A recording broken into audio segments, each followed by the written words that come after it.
பூலோகமெல்லாம் காப்பவன் நீயே, பூவான நெஞ்சம் கொண்டவன் நீயே,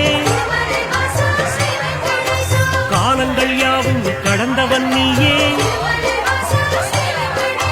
கைதொழுவோரின் காவலன் நீயே, ஞானத்தை அளந்த நாயகன் நீயே, நாடிய செல்வம் தருபவன் நீயே, கோல எழிலை கொண்டவன் நீயே, கோவிந்தா என்றால் அருள்பவன் நீயே, மாலவன் என்று உனை அழைப்போமே, மாமலை எழில் வாழ்பவன் நீயே,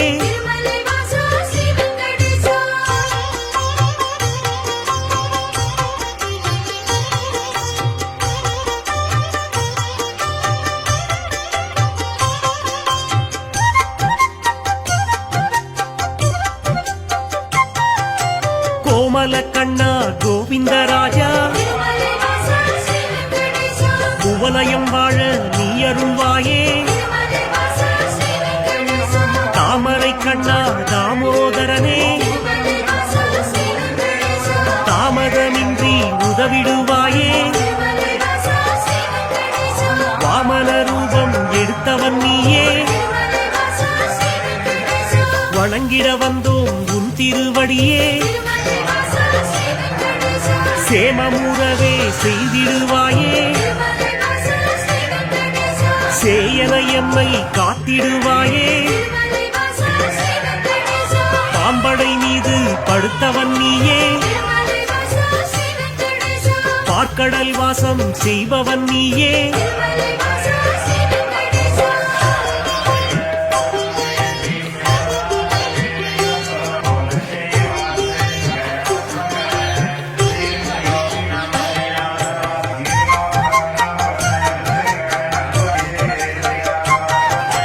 அன்றொரு நாளில் மாமுனி எல்லாம் ஒன்றாய் இணைந்து யாகம் அமைத்தார், அவ்விடம் வந்த நாரத முனியோ உங்களின் யாக பலனை எல்லாம் யாருக்கு அளிக்க தீர்மானம் செய்தீர் என்றொரு கேள்வி கேட்டிடலானார், எல்லா முனிவரும் திகைப்புடன் பார்த்தார், என்ன பதிலை சொல்வது என்று, நாரத முனியே நல்ல பதிலை முனிவர்கள் ஏற்றிட உரைத்திடலானார்,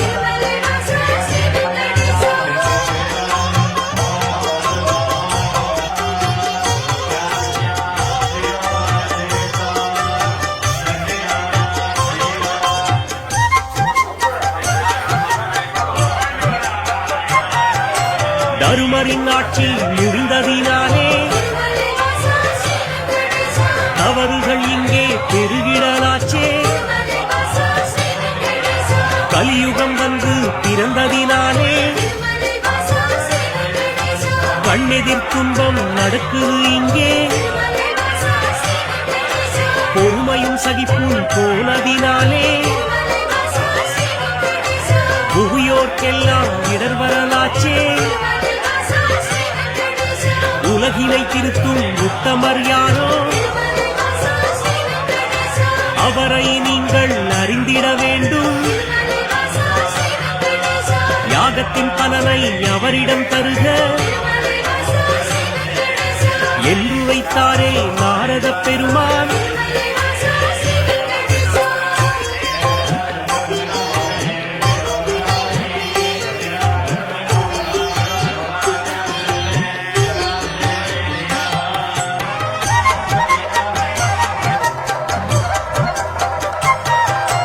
இதுவரை நடந்த யாகத்தின் பலனை சிவனுடன் விஷ்ணு பிரம்மாவுக்கே சமர்ப்பணம் செய்து வந்தனர் ரிஷிகள். இம்முறை அப்படி செய்திடும் முன்னே நாரதர் வந்து தடுத்தே விட்டார். மூர்த்திகள் மூவரில் யாருக்கு நல்ல கீர்த்தியும் தகுதியும் உண்டெனக் கண்டு யாகப்பலனை தந்திடுமாறு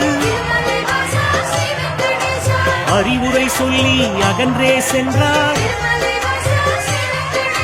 ரிஷிகளின் நெஞ்சை குழம்பிட வைத்தார்.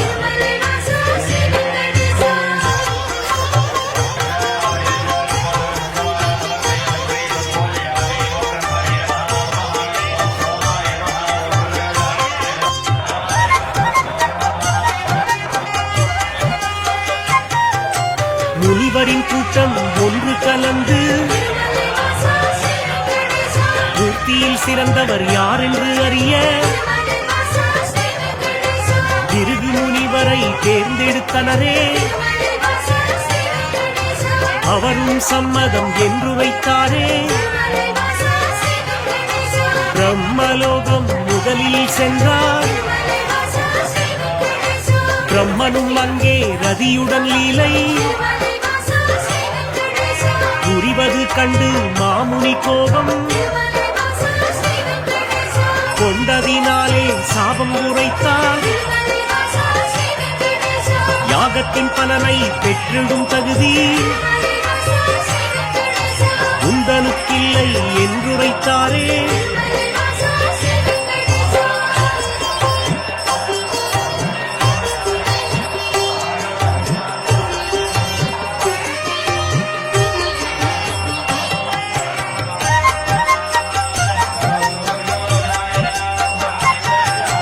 நான்கு முகமும் எட்டு விழியும் கொண்டவராக நீ இருந்தாலும் வந்தவர் தம்மை மதிக்கும் பண்பு உன்னிடம் இல்லை. அதனால் உனக்கு மண்ணுலகெங்கும் ஆலயம் இன்றி போகக்கடவா என்று சாபித்தார். அயனும் சிந்தை கலங்கிடலானான். அடியேன் பிழையை பொறுப்பீர் என்றான். ஒரு நொடி கூட அங்கிருக்காமல் பிருகு முனியும் புறப்பட்டாரே.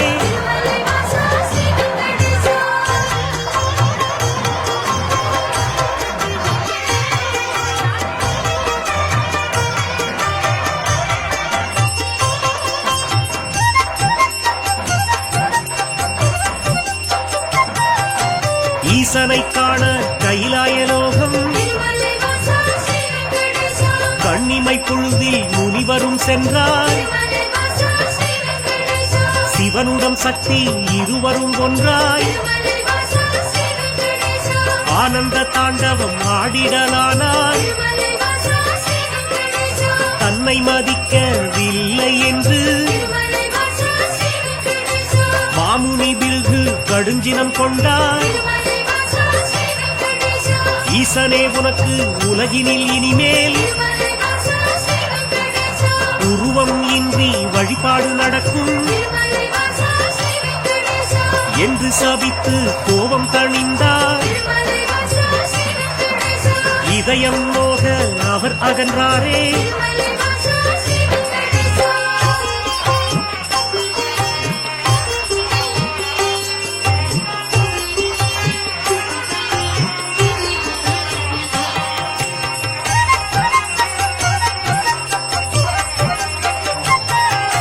மூன்றாவதாக வைகுண்டம் வந்தார். ஸ்ரீதேவியோடு நாராயணனும் சிரித்து பேசி கொண்டிருந்தாரே. இதனால் முனிவர் சினமடைந்தாரே. தன்னை மதிக்க மறந்தது சரியா என்றே சொல்லி திருமால் மார்பில் எட்டி உதைத்தார் பிருகு முனியே.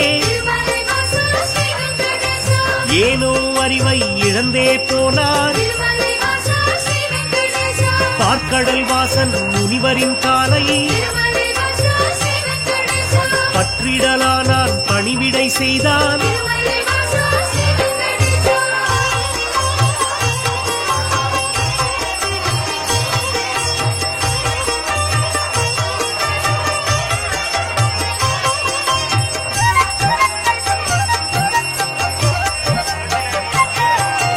ரத்தின பவளம் அணிகளம் பூண்ட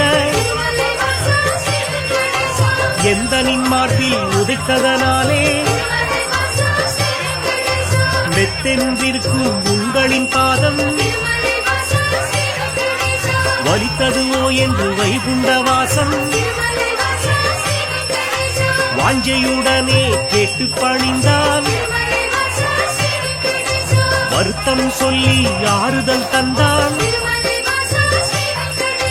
காத்திடும் கடவுள் கனிவினை காட்ட கலங்கிடலானார் பிருகு முனியே